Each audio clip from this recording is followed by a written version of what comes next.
प्रेम शुक्ला जी को जरा स्क्रीन के बीचों बीच दिखाइए और अखिलेश जी की पार्टी ने जितने हमले किए हैं इंडिया गठबंधन ने, मुझे हटा दीजिए स्क्रीन से। प्रेम शुक्ला जी पर आरोप है, ये सब वही झेलें इसको और जवाब भी वही देंगे। संघीय ढांचे पर हमला, कांग्रेस का आरोप। हमला नंबर 2 ममता बनर्जी का अलोकतांत्रिक है, अव्यवहारिक है। नंबर 3 अरविंद केजरीवाल कह रहे हैं महंगाई बेलगाम होगी। एमके स्टालिन कह रहे हैं ये तानाशाही है आप लोगों की। संघीय ढांचे पर चोट कहा जा रहा है, क्षेत्रीय पार्टियां खत्म होगी। एक दिन आप कहेंगे, उमर अब्दुल्ला कह रहे हैं 1 नेशन नो इलेक्शन, और असदुद्दीन ओवैसी कह रहे हैं बहुदलीय लोकतंत्र खत्म करना चाहते हैं आप देश में। 6 आरोप, जवाब दीजिए सब पर।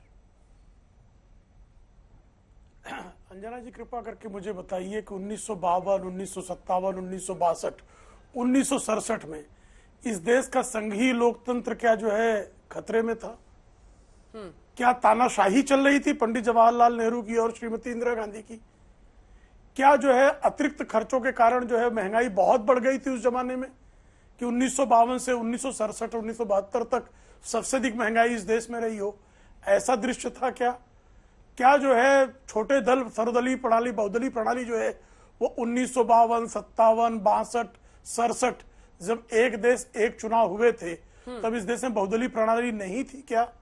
तब बहुदलीय प्रणाली भी थी, लोकतंत्र स्वस्थ भी था, महंगाई नियंत्रण में भी थी, महंगाई कोई बेतहाशा बढ़ गई हो ऐसी स्थिति नहीं थी। तो किस बात को लेकर भ्रम इनको पैदा? निर्वाचन आयोग ने खुद 1983 में रेकमेंड किया था, तब तो जो है इंडिया अलायंस बनने का कोई प्रश्न ही नहीं पैदा होता था। अरविंद केजरीवाल कह रहे हैं 5 साल आप गायब हो जाएंगे। अभी तो आपको राज्यों के चुनाव में भी जाना होता है, लोग महंगाई पर प्रश्न पूछते हैं। वो कह रहे हैं कि कीमत सुनी ना आपने? हम तो कभी नहीं गायब होते। 1500 रुपए हम तो कभी नहीं गायब होते। हाँ, अरविंद केजरीवाल गायब हो जाएंगे, अरविंद केजरीवाल गायब हो जाएंगे, क्योंकि अरविंद केजरीवाल दिल्ली के मंत्रालय में कब बैठते हैं? उनकी विधानसभा का तो सत्रावसान ही नहीं होता है, उनकी मर्जी में आज सत्र बुला लिया। अरविंद केजरीवाल के लिए संकट हो सकता है, लेकिन इस देश की संसदीय लोकतांत्रिक प्रणाली के लिए यह जो है वरदान होगा। बारंबार चुनाव इस देश के लिए निश्चित तौर पर अभिशाप। अगर 60,000 करोड़ रुपए 2019 के चुनाव में खर्च हुए और ये 60,000 करोड़ रुपए जो हैं ये तो कई प्रदेशों के बजट से अधिक है, वार्षिक बजट से अधिक है। पहला जो चुनाव हुआ था 11 करोड़ रुपए से कम खर्चा हुआ था, जबकि पीरियड बहुत लंबा था। तो अगर इस देश में हर वर्ष जो 4-5 राज्यों में चुनाव हो रहे हैं, उन राज्यों में जो निकायों के अलग अलग चुनाव हो रहे हैं और उन राज्यों में जो लोकसभा के चुनाव होते हैं, ऐसे में अगर ये सारे चुनाव इकट्ठे हो जाए तो देश को घाटा कैसे हो जाएगा? महंगाई तो कैसे शूट हो जाएगी? उल्टा महंगाई नियंत्रित होगी, क्योंकि मुद्रास्फीति की दर नियंत्रित होगी, क्योंकि फिजूल खर्ची नियंत्रित होगी। तो फिजूल खर्ची नियंत्रित होने से, मुद्रास्फीति की दर नियंत्रित होने से महंगाई बढ़ जाती है। ये अरविंद केजरीवाल जैसा ही विशिष्ट अर्थवेत्ता ही इस तरह की भविष्यवाणी कर सकता है। इसका जवाब देंगे, जैस्मिन शाह बैठे हुए हैं, लेकिन उससे पहले अखिलेश जी आपके पास आते हुए, अब तो आप लोग साथी हैं अरविंद केजरीवाल जी के इंडिया गठबंधन में, लेकिन ये बताइए कि क्या मतलब, क्योंकि इससे पहले कांग्रेस पार्टी के भी कई नेताओं ने समर्थन किया था, क्या चुनाव के एन पहले आ रहा है? आखिर क्यों कांग्रेस पार्टी इतने विरोध में आज खड़ी हो गई है? अधीर बाबू ने कमेटी तक ज्वाइन नहीं किया, कम से कम बातचीत तो होती।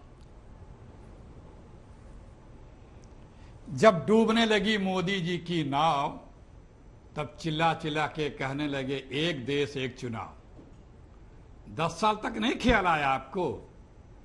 ये ख्याल इतना लाभदायक बता रहे हैं हमारे प्रवक्ता बीजेपी के, तब 10 साल तक ये लाभदायक चीजें नहीं ख्याल आया, क्योंकि आपको कुछ बताने के लिए इस देश में 10 साल नहीं है। आपके 10 साल इस देश के बर्बाद दशक के रूप में जाने जाएंगे, और आपने 10 वर्षों तक सिर्फ जनता का ध्यान भटाने के लिए इधर उधर की बातें करते रहे। एक व्हाट्सएप आ जाएगा, उस पर कूद पड़ेंगे, उसके कसीदे करने शुरू कर देंगे, चाहे नोटबंदी हो, चाहे कृषि बिल हो, चाहे तमाम चीजें हैं। अरे इस देश का प्रधानमंत्री तो कभी प्रधानमंत्री के रूप में देश के लिए काम ही नहीं किया, सिर्फ प्रोपेगेंडा मंत्री। एक वोटर लिस्ट तो बन नहीं पाई इस देश में। आप लोकतंत्र में आस्था रखते हैं। हमारी जो संवैधानिक संस्थाएं हैं, ग्राम सभा से लेकर के लोकसभा तक व्यवस्थाएं हैं। कोई क्या ग्राम प्रधान का अगर मिड टर्म पोल होगा तो क्या लोकसभा का भी पोल होगा? विधानसभा का भी रिपोल होगा। आप परफॉर्म तो कर नहीं पा रहे हैं, किसी समस्या का निराकरण कर नहीं पा रहे हैं। हिंदुस्तान से लगा है दुनिया में आपके चीचा लेदर हो रही है, आपके मित्रों के पोल खुल रहे हैं, दुनिया में बदनामी हो रही है, और आप यहां वहां की बातें कर रहे हैं। अभी कुछ दिन पहले साहब ने ही आप लोगों ने बड़े जोर शोर से बताया कि कॉमन सिविल कोड, खूब बहस हुई, बड़े गुण बताए गए, लेकिन पता लगा कि वो नुकसानदायक है, वो ठंडे बस्ते में चला गया। उसके बाद एक दिन साहब ने बोला कि भ्रष्टाचार, परिवारवाद, तुष्टीकरण, वो भी उल्टा पड़ गया, वो ठंडे बस्ते में चला गया। राज पे राज हारते जा रहे हैं, तो एक नया ले आओ। अब एक नया लेके आए हैं, ताकत के बल पे कृषि कानून बना तो लिया था आपने, अंग्रेज भी बना लेते थे, उसी को काला कानून कहा जाता था। लेकिन जो नेचुरल लॉ ना, ये जो नैसर्गिक न्याय नहीं है, तो वो बर्दाश्त नहीं होता है। ये भी उसी तरह से है, असंभव सी चीज है, आपको भी पता है।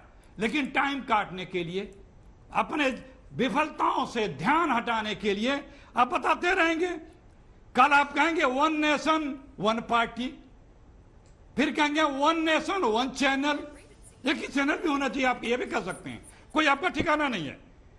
फिर कहेंगे आप वन नेशन वन इंडस्ट्रीज ही रहेगा, हमारे मित्र का नाम कोई दूसरा इंडस्ट्रीज भी नहीं रहेगा। फिर आप कहेंगे वन नेशन एक रिलीजन भी रहेगा, फिर कहेंगे एक जाति भी रहेगी, वन नेशन वन कास्ट रहेगा। कल आप फिर जो आपकी मंशा है तानाशाही सोच वाली, कह देंगे one nation no state one state. तो ये किस तरफ ले जा रहे हैं आप देश को?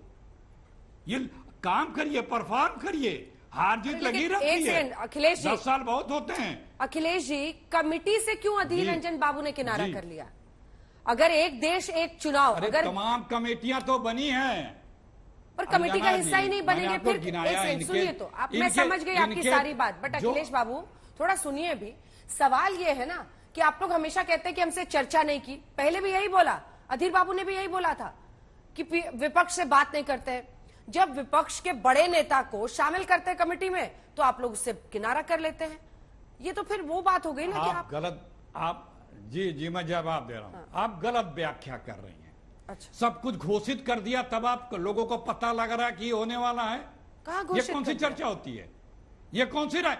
ये अरे जब आपने कमेटी घोषित कर दी, सारा अपना मंतव्य घोषित कर दिया, कृषि कानून को लाए, पूरी सरकार उतर गई 1.5 साल तक, उसके बाद वापस लिया, और फिर उसके बाद एक कमेटी बनाई। उस कमेटी का क्या हुआ? क्या हो रहा है अंजना जी? कितनी बार बैठक हुई? साल भर से ऊपर हो गई, उस कमेटी का 8-10 महीने से ऊपर हो गए। क्या कर रहे हैं ये सिर्फ ध्यान भटकाने के लिए इवेंट प्रोपेगेंडा मैनेजमेंट करते हैं। अरे आपके पास कुछ है ही नहीं है कहने को। कल आप कह दें कि वन नेशन वन पार्टी,